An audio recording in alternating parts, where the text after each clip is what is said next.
Habitantes Habitantes de Buenos Aires. Habitantes de Buenos Aires. Habitantes de Buenos Aires. Habitantes de Buenos Aires. Habitantes de Buenos Aires. Habitantes de Buenos Aires. Habitantes de Buenos Aires. Habitantes de Buenos Aires. Habitantes de Buenos Aires. Habitantes de Buenos Aires. Historias de gente de barrio. Idea y conducción, Karina Bazán Carpintero.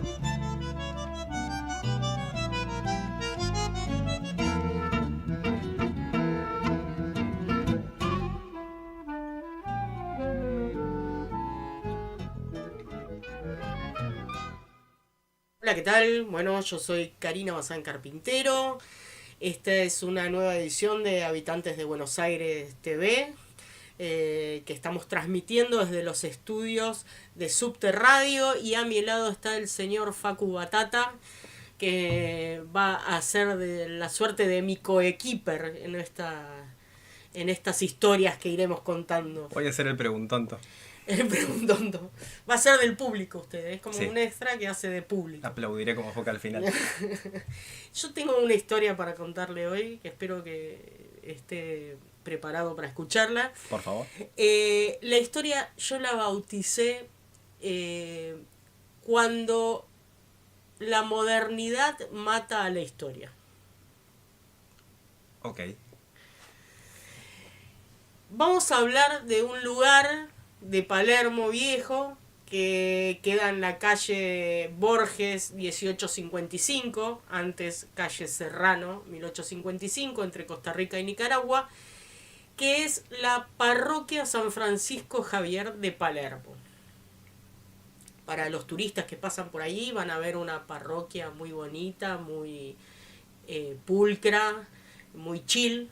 Es una parroquia, sí, es chill, sí, sí, de hecho como dicen los jóvenes. pueden, en vez de bancos, pueden poner tranquilamente puff, que pega perfectamente. Al atardecer. Pero nunca fue, o sea, antes no fue así ese lugar. Ujú. Entonces le voy a contar la historia desde su génesis. Bien. Nunca mejor dicho. La historia comenzó en el año 1907.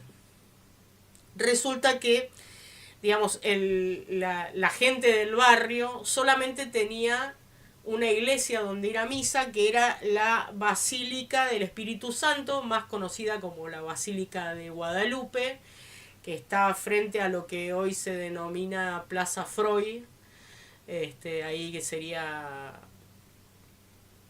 Palermo Cheto, Palermo Freud, ponele. Palermo Hollywood. una cosa No, por ahí. no. Ser De más hecho, lejos. claro, San Francisco Javier está en Palermo Hollywood, que Ahí antes va. fue Palermo Viejo. Ahí va, ahí va.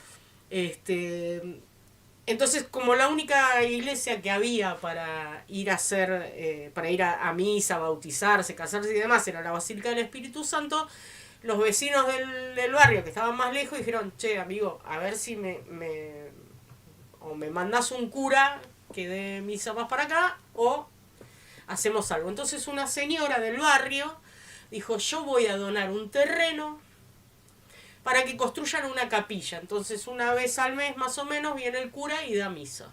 Una copada.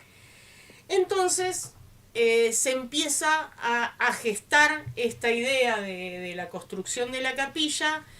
Se convoca a dos arquitectos, que uno es Juan José Fortini y el otro Benjamín Pedrotti, que Juan José Fortini era como el arquitecto más consolidado de los dos, que era un arquitecto italiano que se dedicaba a hacer casas de alquiler, de renta, como se llamaban en esa época. ¿Esto en qué año me dijiste? 1907. Ahí va. Entonces proyectan lo que sería una parroquia, que ahí estamos viendo los planos originales, que era bastante sencilla, de hecho. Y era básicamente un salón largo y tenía unos pequeños habitaciones para que el cura se quedara a dormir. No estaba proyectado como una iglesia, sino simplemente como un lugar de paso. Sí.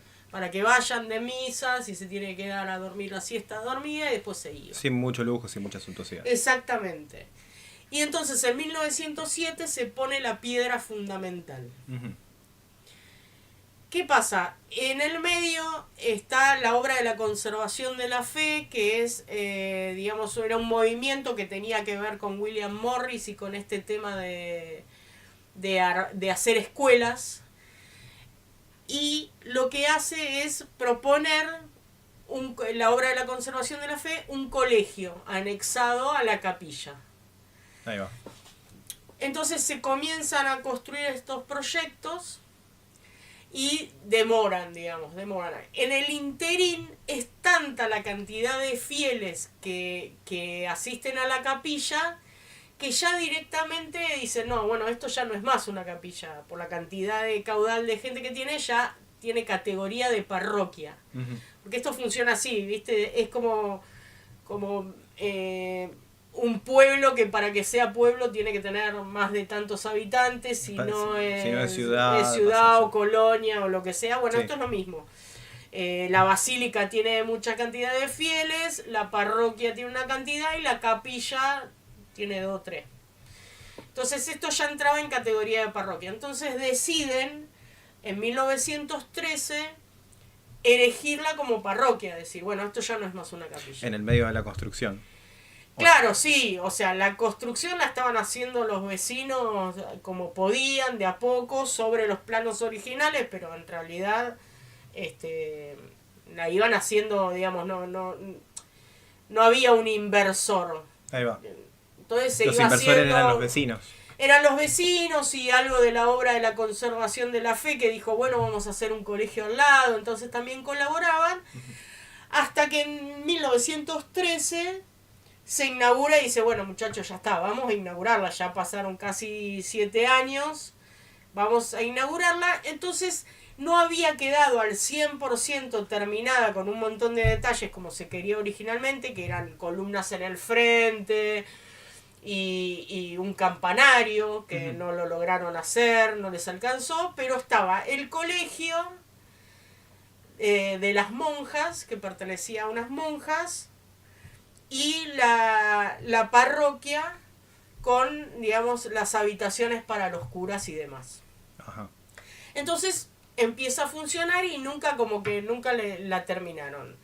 La parroquia original cada vez fue creciendo más y aproximadamente en los años 40 era como muy suntuosa ya, que tenemos una foto que es una postal de un fotógrafo español que pasó por la puerta y entró y la vio tan exagerada, tan ornamental, que decidió hacer una postal. Sí. Y esa postal se vendió en España. O sea, la gente que iba a España mandaba tarjetas postales con la imagen en el reverso. Dice Parroquia San Francisco Javier, Buenos Aires, Argentina. Se hizo famosa en España. Se hizo famosa en España porque era como muy imponente, con todas las luces, las flores. En particular, si no me equivoco, esa foto justo el señor pasó un día que había como una fiesta patronal o algo por el estilo, entonces estaba por demás ornamentada. La puntería que tenía. Que tuvo. Y la verdad es que mucha gente iba a la iglesia. Estaba siempre bastante llena, había muchos bancos y tenía por el lateral unas puertas que daban a lo que sería hacia la derecha, a los salones parroquiales y los aposentos del cura, que después esa puerta se convirtió en un acceso a lo que sería el Colegio San José de Varones. Ahí va. Y sobre el otro lado, por el lado de la sacristía y la parte, digamos, de la cúpula del altar, daban sobre el Colegio Santa Rita, que estaba manejado por monjas y era de niñas. Ahí va. Ambos colegios eran pagos, obviamente, pero bueno, tenían esa particularidad de que no mezclamos niñas con niños. Bien. Muy propio de En la los época. años, claro, en los años 50 tuvo mucho movimiento, había mucho caudal de gente y pasaron muchos curas, pero en particular hubo uno que estuvo entre 1944 y 1962, que se llamó el padre Roberto Andrés Trabuco. Sí, hay algo con ese apellido también. Hay un detalle que es en 1952, cuando fue el aniversario de los 400 años de la muerte de San Francisco Javier, del santo. Justo, el que le da el nombre a la parroquia. Lo que deciden hacer es, como la parroquia estaba como a medio terminar, habían terminado los apurones, pintar un fresco en esa bóveda que está sobre el altar, justamente de San Francisco Javier, recostado, mirando, digamos, en sus últimas horas de vida, elevando su... Están en África, porque San Francisco Javier era misionero en África y murió en África, y está en un paisaje africano. Este mural se hizo en 1952, que ahí de hecho lo dice, 1552, Philip David, 1952, exactamente. Bueno, se pinta este mural, la parroquia está en todo su apogeo, pero ocurre un hecho como trágico en la parroquia que hizo que los fieles empezaran a ir. No me pinta bien. No le tiene que pintar bien. Sabiendo el apellido del padre... Bueno, el padre Trabuco tenía un teniente, el teniente es como un segundo cura recién recibido que va de apoyo. Bueno, y hubo algo de apoyo. Que le decían el padre francés, y parece que hubo algún tipo de abuso por parte del padre Trabuco con el padre francés, es lo que comentan en el barrio. ¿Sabemos el nombre del padre francés? Lo sabíamos, pero era francés y no me lo acuerdo. Bien. Y resulta que el padre francés amanece ahorcado dentro de un confesionario una mañana. Y ahí empiezan todas las especulaciones de por qué se había suicidado el padre francés. Claro, con todas estas especulaciones es cuando la gente dice, no, pará, mientras esté Trabuco acá, además era como el padre Trabuco era, viste, medio pesuti. Entonces la gente se empezó a ir. Era bien castrense. Sí, demasiado castrense. Se empezó a ir de la parroquia y empezó a perder popularidad. Entonces en 1962 la curia directamente decide pasarlo a retiro a Trabuco y poner otros curas.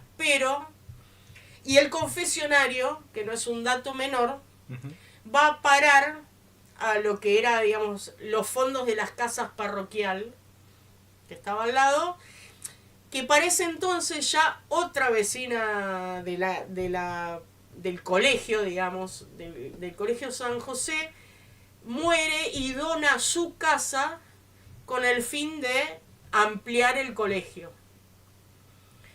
Esa casa durante muchísimos años queda abandonada y en los fondos de esa casa que habían tirado la medianera, digamos, y conectaba con parte de la casa parroquial y el colegio y demás, era una casa muy antigua con sótanos y era como a medio derrumbar, y el confesionario lo ponen ahí, el confesionario donde se había suicidado el padre francés. Bueno, la iglesia pierde popularidad y feligreses, se van a otras iglesias. Ahí cerca está Sagrada Eucaristía, que está en Avenida Santa Fe y Tames. La gente se suele ahorcar menos ahí, capaz. Claro, se fueron a Nuestra Señora de la Consolación, que queda en Scalabrini y Córdoba. Y fue como, era la iglesia maldita San Francisco Javier. Después de que lo echan a Trabuco, empiezan a venir otros sacerdotes, y en el año 1900, espere que miro el machete, 1978, si no me equivoco. ¿Por qué no me... Acá está. En 1978 aparece un sacerdote tercermundista con una cabeza nueva, donde decide cómo empezar a integrar a los jóvenes a la parroquia. Bien. También obviamente hay historias, porque claro, ¿qué pasaba? Él integraba a los jóvenes y los viejos decían, pero ¿qué hace este zurdito acá? Tercermundista, no lo queremos. Y había rumores en el barrio de que lo que hacía este sacerdote era ayudar a seminaristas y jóvenes buscados por los militares y los escondía en esas famosas ruinas que tenían sótano de la casa que estaba al lado. Mira. Entonces Tipas. había... No, claro, pero estaba todo el tema de que, claro, los jóvenes se copaban e iban y empezó a haber un grupo importante de jóvenes, pero los viejos no lo querían. Y era como, pero señor, usted no lo quiere, pero tampoco querían al anterior y no venía nadie, por lo menos se está moviendo, pero bueno, son esas cuestiones de pertenencias que hay. Sí. Para ese entonces, la parroquia tenía ya el friso en la cúpula y tenía el altar original, que es el que vemos, que está todo escalonado. ¿Esta foto de qué año es? Esta foto es de los 80, sí, pero no me acuerdo exactamente 80 y cuánto. De hecho, ese es mi hermano el que se está casando con no con mi mamá era la madrina. Y el altar... Mismo corte de cara. ¿Vos decís? Para mí que sí. Pensé que era de barba, pero no. Justo me afeité hoy. El altar era de madera. Y atrás se ven donde están las flores, todo como una especie de altar escalonado, y donde está la cruz era el sagrario, donde se guardaba la reliquia, las hostias y demás. Y un detallito, en esta foto se ve un Jesús en la pared, que a la próxima década ese Jesús ya no va a estar más. ¿Por qué? Porque, bueno, cuando con los cambios de cura fue una etapa en donde la gente no había cura que le venga bien, entonces cada uno que venía, si era medio progre, llamaban a la curia y decían, sacame a este. Claro, Entonces no es que duraban, querían a cualquier claro, cura. 2 años, no, claro. Querían algo más con un olor a baralenco. Rancio, claro. Entonces iban cambiando, pero ya lo que había hecho este cura tercermundista de traer los chicos, los jóvenes a la parroquia, ya había dejado su semilla. Entonces esa primer camada de jóvenes, que ahora anda por los 60 años, trajo a sus hermanitos, porque la casa parroquial, estamos hablando en una época en que todavía había gobierno militar. Entonces no había, los clubes de barrio eran para los viejos, entonces no había lugares de encuentro para los chicos jóvenes.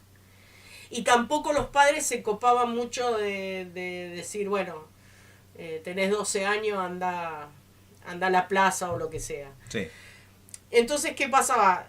Era un punto de encuentro, era como y además, al tener los dos colegios a los costados, el de chicas y varones, el punto de encuentro para las chicas y los varones eran colegios primarios, mayormente los de 7º grado, eran los que se reunían, digamos, en esa casa parroquial, y en realidad las funciones que hacían eran las de un club, jugar al truco, cantar, tocar la guitarra. Entonces era como...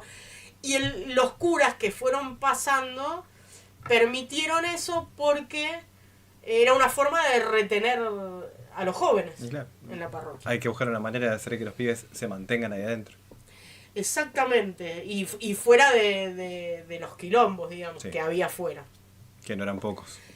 Este cura tercermundista estuvo hasta el año 86, y dentro de todo no modificó nada de, digamos, de lo edilicio. Ujú. Se preocupaba más por otras cuestiones y no tanto por los temas edilicios. Pero en 1986 llega un nuevo sacerdote que se llamaba Martín Bustamante, que es el que comienza con las remodelaciones del templo. ¿Por qué? No hay por qué. No, Consideró que estaba como le pintó. anticuado. Entonces, por ejemplo, originalmente los santos tenían como una especie de estructura de madera toda ornamentada, que era como mini altares de cada imagen, Sí. que cuando se empezaron a deteriorar, lo que hicieron fue sacarlas en vez de arreglarlas y tirarlas con el confesionario. O sea, todo iba al patio ese de Sí, se volvió como el despojadero de de desván. cosas. Sí. Había santos, había cosas raras. O sea, todo, ¿qué hacemos con esto? Llévalo ahí a la casa al lado. Un poco lo que hace un soltero. Pues más en o la casa. menos. Un acumulador, pero... Exacto. Sí. Santo Diógenes.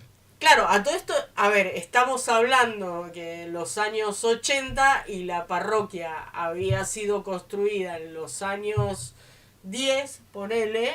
Entonces eran cosas que tenían 70 años, que ya podían considerarse históricas. Patrimonio histórico, sí. Bueno, no. De hecho, otro detalle es que antes se acostumbraba que la gente pedía favores a los santos y en agradecimiento le ponía chapas de bronce conmemorativas o agradecimientos y demás. Bueno, en el periodo en que estuvo este sacerdote, removieron todas las chapas de bronce. Ujú. Y se dice que fueron vendidas al chatarrero del barrio para pagar otras cosas. No tenemos para pagar la luz, ¿qué hacemos? Y bueno, vende el bronce. Agarra la chapa de allá. Claro. En ese momento se pone en la pared exterior del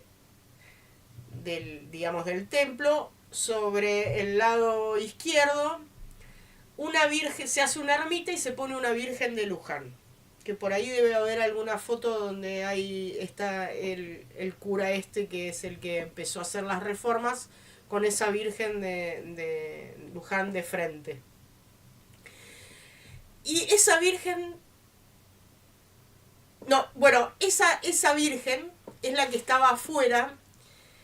Este cura fue el que le siguió al que empezó a destrozar todo, que estuvo 2 años.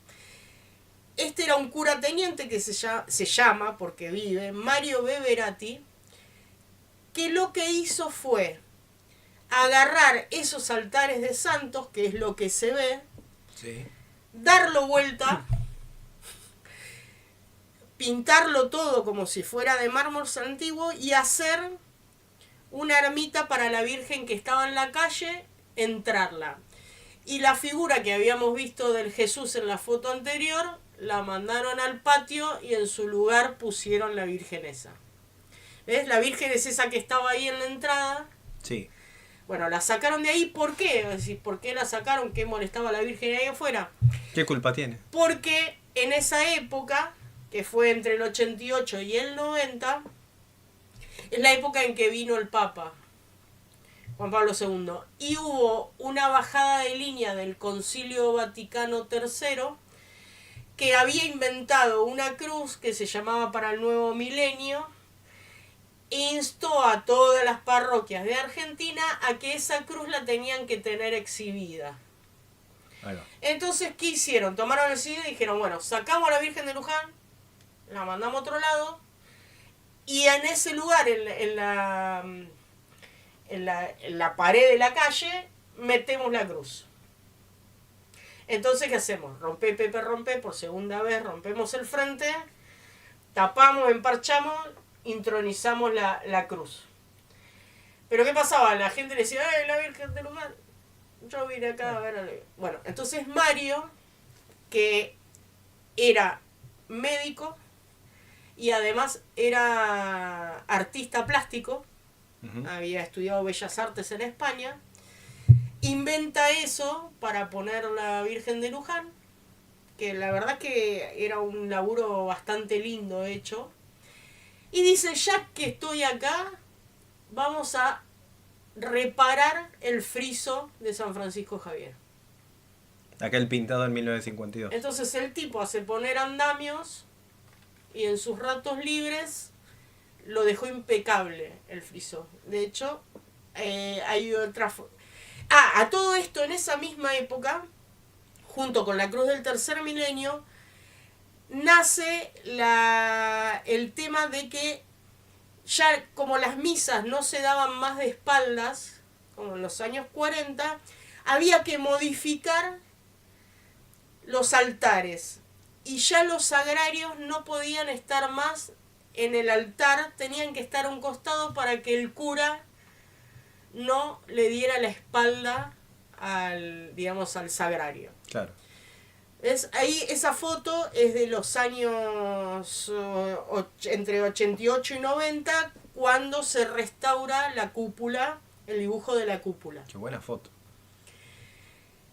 ¿Y qué pasa? Cuando sale esta encíclica de que no puede estar más el sagrario de espaldas, digamos, al cura, dijeron, y bueno, vamos, ya que estamos, rompemos todo y vamos a modernizar un poco. Modernicemos. ¿Comparto eso? Entonces, claro, si vos te fijas debajo del Jesús, que antes había escalones, Sí. no están más los escalones. Desaparecieron.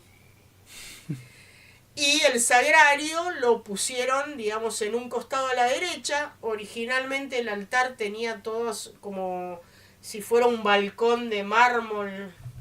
Perdón. Un balcón de mármol con columnas que dijeron, no, esto cierra mucho, lo cortamos también un poco. Y ya que está, volamos...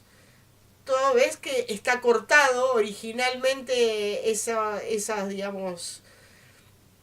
Sacaron la pila bautismal que estaba ahí también y la tiraron para un costado y abrieron, digamos, todo el centro, que ahora se ve, ahí en la foto se ve como un ventilador que hay puesto ahí. Originalmente toda esa baranda de mármol, no sé si se llama baranda o cómo, llegaba casi hasta donde está parado el monaguillo. Uh-huh. Y cambiaron el altar, sacaron el altar de madera y hicieron con sobras de mármol, porque le sobraba mármol, hicieron un altar nuevo.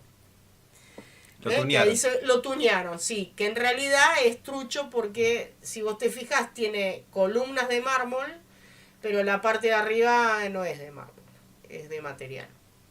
Es más, lo dejé en mi mochila, no me di cuenta, pero yo tengo un pedazo del mármol original.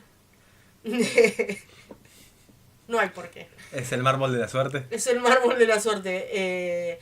Porque lo que hicieron fue, los albañiles rompieron, no salvaron los mármoles. Compraron mármoles de baja calidad para hacer el sagrario hacia la derecha, el nuevo. O sea, no reciclaron mucho, entonces... ¿Qué hacemos con todos estos mármoles rotos? Mandalo al confesionario. No puede ser de otra forma. A todo esto, parece entonces, sobre el lado derecho, en el plano original habíamos visto que había como dos puertas diseñadas, una que daba como a la casa parroquial y otra que daba a un patio. Uh-huh. Ahí se ven en la parte de abajo, hay como un cuadrado que sería la secretaría parroquial y demás, y había otra puerta que da como a dos habitaciones que era la casa del cura, ponele. Bueno, una puerta estaba hecha, que era la que daba a las habitaciones del cura, pero la otra no. Para acceder a la secretaría parroquial tenías que salir a la calle y entrar por la puerta al lado. Entonces dijeron, che, pero ¿por qué no hacemos una puerta acá? Entonces se ve que no les alcanzó por una puerta grande porque rompieron, pero la puerta era como para tipo Indiana Jones, para entrar agachado, ¿viste? Sí. En rendición cuando vas a buscar el cáliz sagrado que te tenés que agachar. Bueno, era una puerta chiquitita que estaba ahí. que vos entrabas y te ahorrabas dar la vuelta y salías directamente Era a un donde era la secretaría subterfugio parroquial. directamente. Exactamente, que no sé, se ve que estaba de oferta la puerta porque era marroncita, chiquitita, no se parecía nada a la otra que era un semejante portón. No le calcularon muy bien con las medidas. No, era lo que había, digamos. Y además se notaba que estaba como el revoque mal hecho, como que le ponemos la puerta y no le hacemos revoque ni nada.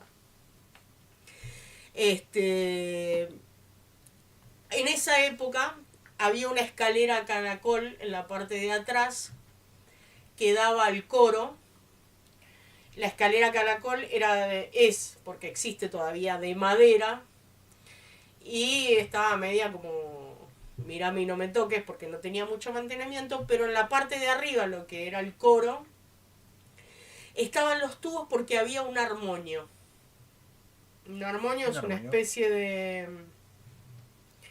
de teclado, piano, pero que es con vientos. Ajá. Bueno, como no se podía subir, lo que hicieron es, vamos a bajar el armonio. ¿Y dónde lo ponemos? Ponelo por ahí. Entonces el armonio iba rotando alrededor. Y estamos hablando de un armonio de 1900, ¿no? Iba rotando. Pero, igual zafó del confesionario. No es poco. No te creas. No me la Todavía no container. llegamos a esa parte.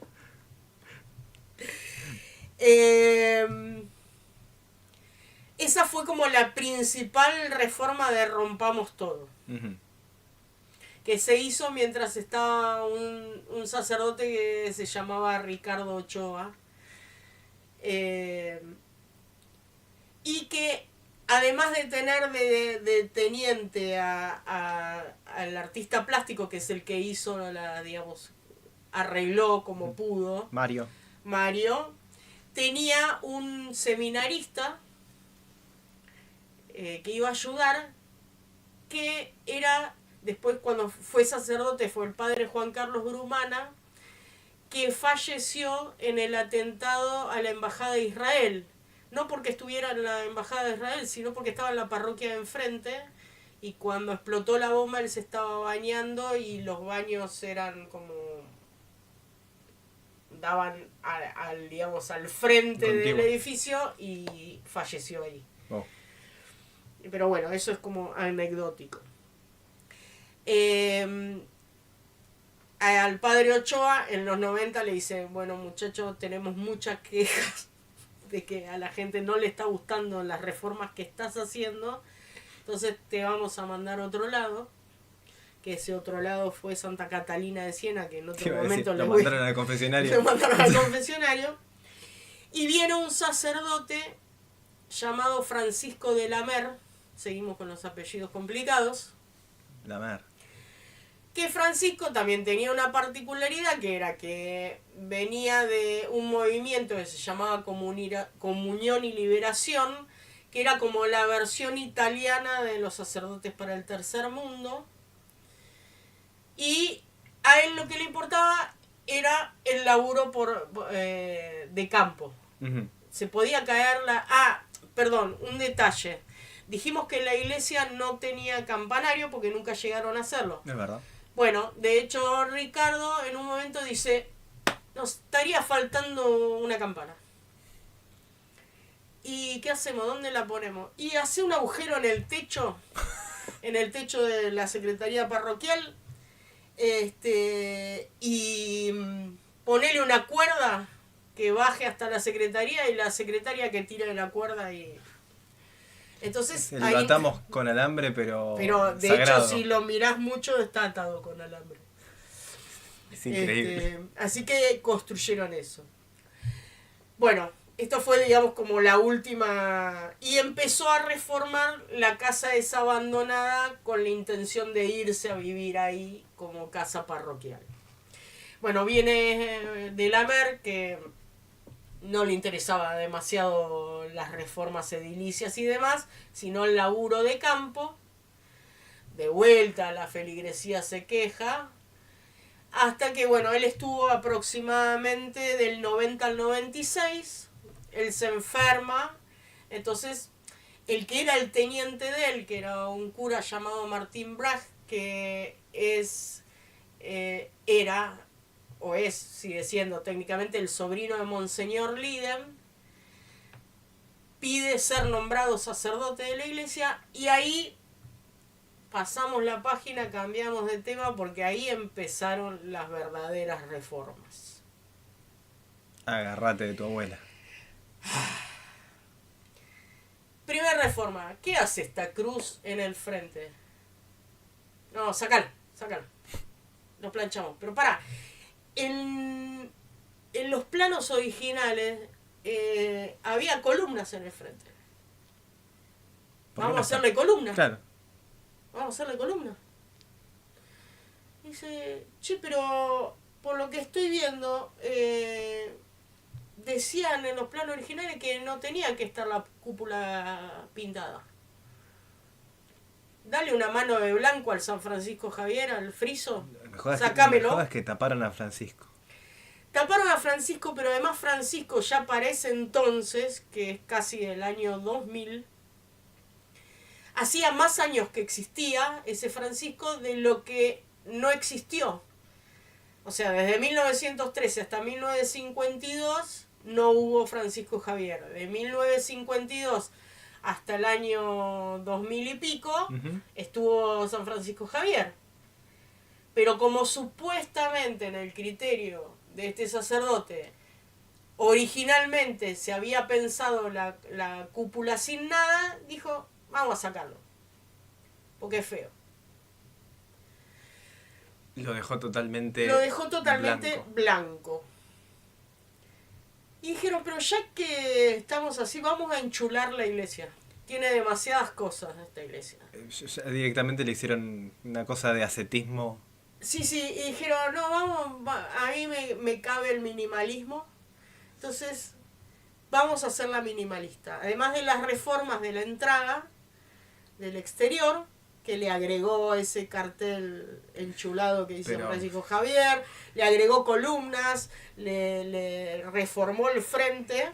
Gracias que no es fuente Comic Sans, te digo, de Francisco Javier. Sí, estamos ahí. Hubiera sido el colmo. Hay un exceso de venecita ahí. Cambió los bancos, puso bancos más aesthetic. La puertecita, esa es la escalera caracol, que lo que hizo fue enrejarla para que nadie se tentara y subirla. Pero sigue siendo la misma escalera vieja. Reflotó quedó un solo confesionario, se deshicieron del confesionario del ahorcado y dejaron uno solo que lo pulieron y lo plastificaron. Nadie acercó a partir de entonces. Sí. Y la puertecita, la tan amable puertecita, la voló, chiquitita. Voló. Y voló. Y yo voló de verla. Y se convirtió como en un nuevo Partenón, ¿no? Es el Hotel Gilda. Muchas luces LED.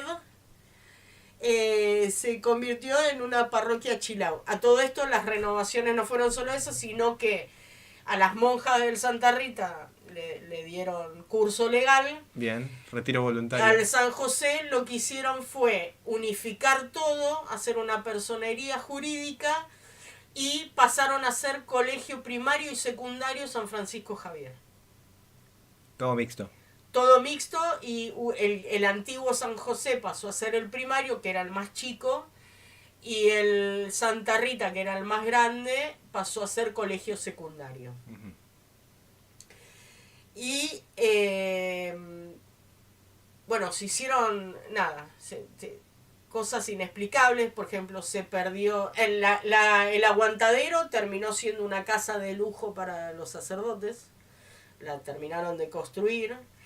Todo eso con la venta de un terreno que había sido donado, que estaba a la vuelta, donado con intenciones de ser un ateneo parroquial, que nunca fue. Se vendió el terreno y de hecho creo que hay un conflicto con ese tema porque creo que se necesitan ciertos protocolos de toda la comunidad, porque era un terreno donado y al final se tomó como la decisión de venderlo. Y básicamente se convirtió en un loft.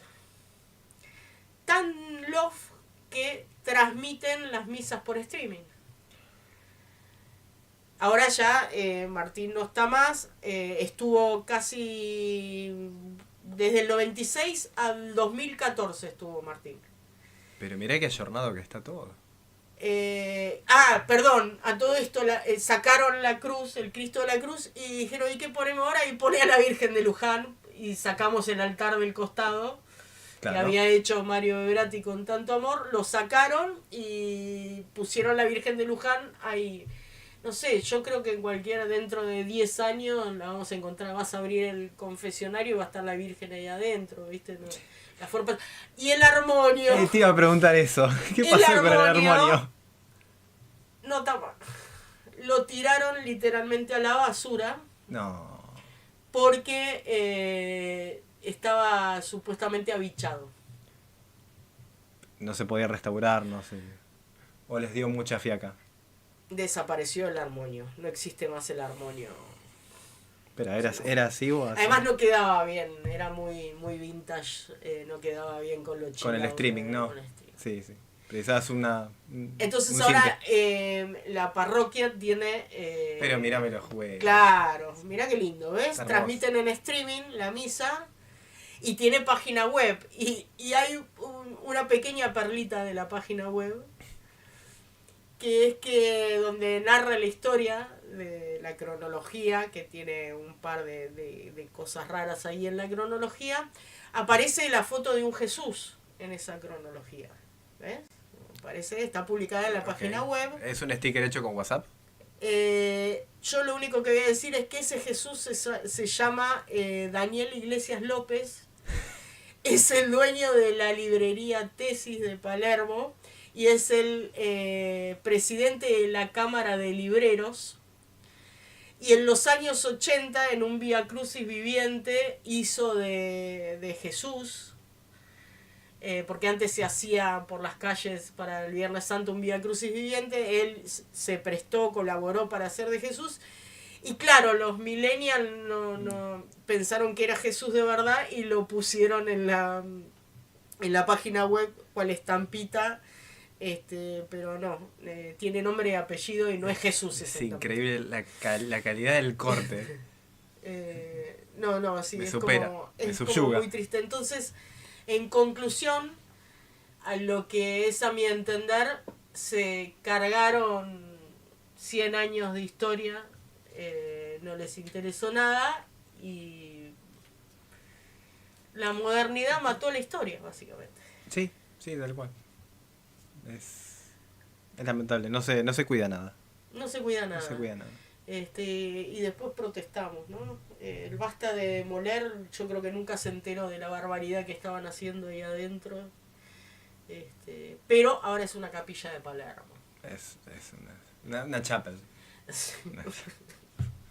San Francis Saint Francis. Xavier. Así que bueno, esta es la historia, señor, del día de hoy, que espero que le haya gustado. Muchas gracias, me siento un poquito más cerca de Dios. Por la estampita. Probablemente por la estampita. Si quieren leer esta historia, la pueden encontrar en la página web, que es www.habitantesdebsas.com.ar. Ahí está la historia y está mejor contada. Está con el nombre de cuando lo moderno mata la historia. Sí.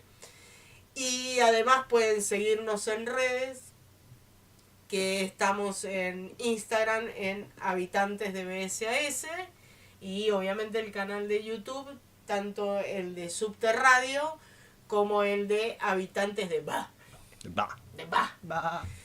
Así que bueno, nada, hasta acá llegamos. Esta es la historia y nada, la próxima nos encontraremos con otra bonita página. ¿Todo bien? Todo. ¿Sobrevivió al...? Sí, me hace mal cuando las cosas, cuando pintan de blanco un fresco, pero es una pena. Pero parece que era feo, dice. Sí, supongo que ahora quedas puro, sobre todo por lo blanco. Por Igual menos curos ahorcados. Después de lo que le hicieron al homo... ese homo... Pobrecito. Murió la señora. Sí. Murió la señora. Yo creo que tendría que haber pasado por San Francisco Sí. antes de morir para salvar ese fresco. Tal cual. Hubiera quedado mucho más llamativo. Bueno, nos despedimos. Agradecemos enormemente a Emiliano, nuestro querido operador, que es un maestro. Muchísimas gracias. Y nos vemos la próxima. Gracias. Habitantes de Buenos Aires. Habitantes de Buenos Aires. Habitantes de Buenos Aires. Habitantes de Buenos Aires. Habitantes de Buenos Aires. Habitantes de Buenos Aires. Habitantes de Buenos Aires. Habitantes de Buenos Aires. Historias de gente de barrio.